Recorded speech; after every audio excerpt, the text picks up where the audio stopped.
পলিটিক্সের ব্যাপারটা যে ৭ই জানুয়ারির ইলেকশনের পরে আমরা মাঠে ঘাটে জনপথে কি দেখি এবং সেখানে বাক স্বাধীনতার জায়গাটা কোথায়, খুলে কথা বলার জায়গাটা কোথায়, সেগুলো কি আস্তে আস্তে আরও সংকীর্ণ হয়ে আসছে কি না, এই ব্যাপারগুলো দেখবার। এবং এখানে একটা ভয়ের রাজনীতি কি কাজ করে, সার্ভেলেন্স নিয়ে সবার প্রচুর ভয়, কথা বলতে পারবে কিনা সেটা নিয়ে প্রচুর ভয়।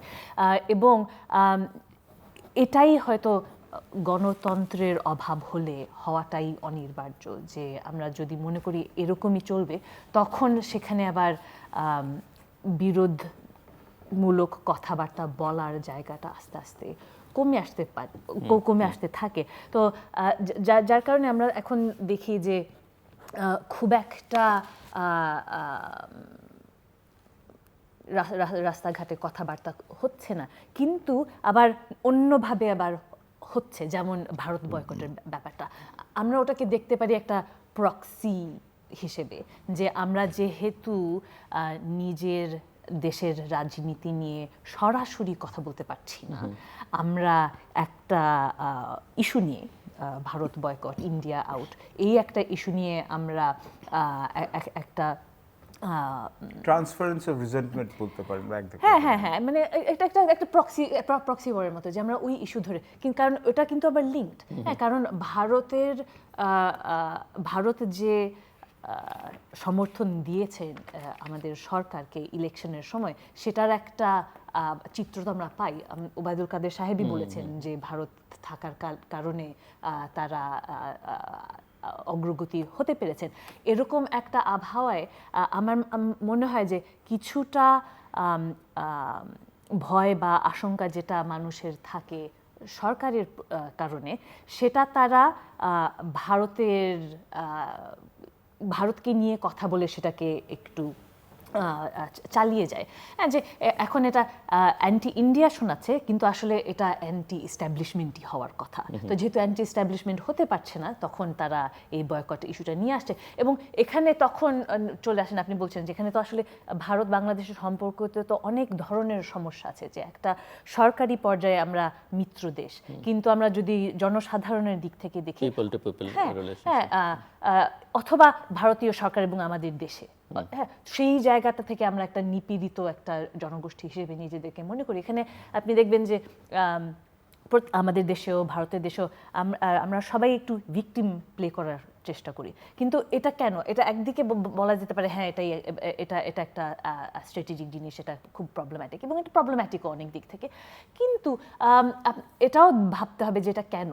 হ্যাঁ, আমাদের দেশে আমরা একটা মুসলমান সংখ্যাগরিষ্ঠ দেশ, সেখানে কেন আমরা আমাদেরকে ভিকটিম মনে করব? এবং সেটা ভাবার জন্য যেখানে আমাদের একটা হিন্দু সম্প্রদায় আছে যারা আসলেও ভিকটিমাইজড, হ্যাঁ, তারাও নিপীড়নের সম্মুখীন হয়। কিন্তু এই জায়গাটাতেই আমাদের একটু বড় আকারেই দেখতে হবে পুরো সাবকন্টিনেন্টটা, যে এখানে যে একটা ভারতের একটা অবস্থান আছে যেটা একটা হেজেমনি রাখে, যেটা একটা হিন্দু রাষ্ট্র হিসেবে নিজেকে উপস্থাপন করছে, এবং খুব ব্লিটেন্টলি আমরা এই ইলেকশনের সময় আমরা মোদির স্পিচ দেখতে পাই, যেখানে ওরা যখন ইনফিলট্রেটর বলে, আমরা জানি ওটা আসলে বাংলাদেশিদেরকে নিয়ে কথা বলছে।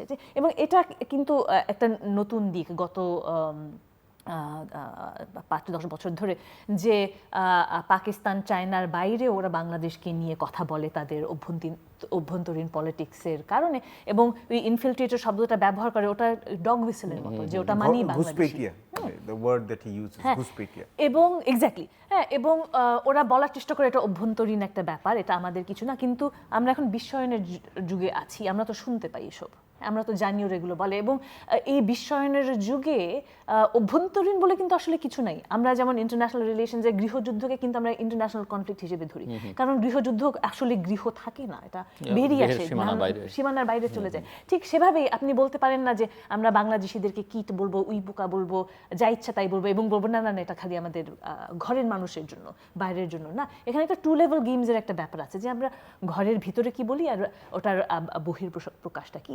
এবং এই জায়গাটাতে আমি বলবো যে আমাদের দেশে যে একটা ইন্ডিয়া বয়কট মুভমেন্ট হচ্ছে, সেটার সাকসেস নিয়ে কথা বলা যায়, কিন্তু সেটা একটা অপরচুনিটিও আমাদের জন্য, যে আমাদের সরকারও কিন্তু বলতে পারে যে দেখেন আমাদের দেশে এরকম একটা মনোভাব আছে এক ভারতের প্রতি, এবং সেই কারণে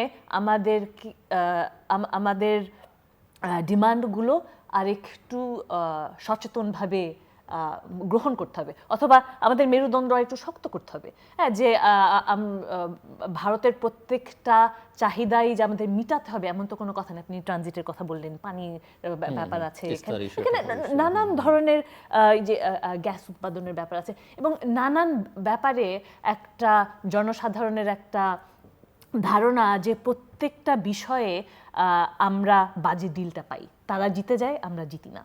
হ্যাঁ, এবং এই জায়গাটাতে একটা বাংলাদেশ সরকারের একটা কৃতজ্ঞতার একটা জায়গা সবসময় কাজ করে, সেই ৭১ সাল থেকে, যে আমাদের দেশ স্বাধীনের সাহায্য করা থেকে শুরু করে এখন পর্যন্ত, হয়তো এই ইলেকশনে সাহায্য পর্যন্ত ১৪, ১৮, ২৪। হ্যাঁ, যে এই কৃতজ্ঞতা দেখাতে গিয়ে আমরা আমাদের নিজেদের সব দিয়ে দিলাম কিনা। কিন্তু আবার ওই দিক থেকে আমাদের, যদি আমরা আমাদের অভ্যন্তরীণ পলিটিক্সের দিকে আবারও তাকাই, তাহলে আমরা দেখি যে আমাদের বিরোধী দলগুলো কিন্তু সেগুলোকে ঠিক অপরচুনিটি হিসেবে নিতে পারে নাই।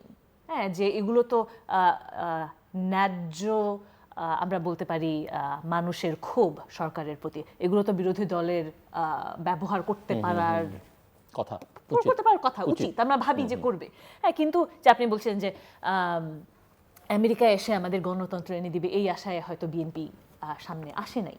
হ্যাঁ, তো ওটা তো একটা সমস্যাজনক জায়গায় চলে যায়, এবং আমাদের ওই জায়গাটাতে ওই জিওপলিটিক্যাল দিক থেকে ভাবতে হবে আমেরিকা কি আসলে কোনোদিনও গণতন্ত্র চায়। হ্যাঁ, আমরা তো দেখেছি আমেরিকা সারা বিশ্ব জুড়ে কাজ করে, death and destruction everywhere that the United States That's how an empire is created. It rests on oppression. হ্যাঁ, এখন ডেমোক্রেসি একটা মুখের ভাষা, এটা একটা রেটরিক, ওরা এটা বলেই যায়। হ্যাঁ, এটা ওদের, কিন্তু আসলে গণতন্ত্র কিন্তু ওরা কোথাও চায় না। ওরা তো, ওদের জন্য আসলে স্টেবিলিটি দরকার, ওদের গণতন্ত্র আসলে দরকার না, কিন্তু ওরা গণতন্ত্র ভাষাটা বলতে পছন্দ করে, এবং সেটা আমরা বিশ্বাস করে যদি আমরা আগাই তাহলে আমাদেরই সমস্যাটা হয়, এবং আমাদের পলিটিক্সে আমরা সেই সমস্যাটাই দেখলাম। এবং যার কারণে আমি বলবো যে আমরা আবারও যদি জিওপলিটিক্স, ওদের চাওয়ার যে স্ট্যাবিলিটি চায়, তো ভারতও তো এই অঞ্চলে স্ট্যাবিলিটির কথা বলেই আসলে